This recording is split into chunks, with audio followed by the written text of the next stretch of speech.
नमस्कार, मी डॉक्टर गजेंद्र निकम, महाराष्ट्र पक्षीमित्र संघटना सदस्य बुलढाणा।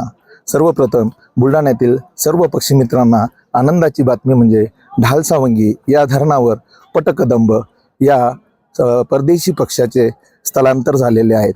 हा पक्षी मध्य आशियातून दक्षिण आशियामध्ये थंडीच्या दिवसामध्ये स्थलांतरित होतो आणि या पक्षाबद्दल थोडक्यात सांगायचे झाले तर हा अति उंचीवरून उडणाऱ्या पक्ष्यांपैकी एक, जवळपास 6,500 मीटर उंचीवरून हा पक्षी उडत असतो। त्यामुळेच तो हिमालय पार करून भारतामध्ये वेगवेगळ्या जलाशयामध्ये ज्या ठिकाणी त्याला अधिवास उपयुक्त धरण वा जलाशय आढळतात त्या ठिकाणी तो वास्तव्यास येतो। या पक्षाबद्दल सांगायचे झालेच तर पटकदंब याला राजहंस किंवा कदंब असे सुद्धा म्हटले जाते।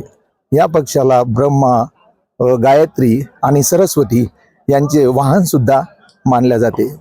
हा पक्षी ढाल-सावंगी या धरणावर दिसल्यामुळे बुलढाणा जिल्ह्यातील पक्षीमित्रांना ही पर्वणी चालून आलेली आहे।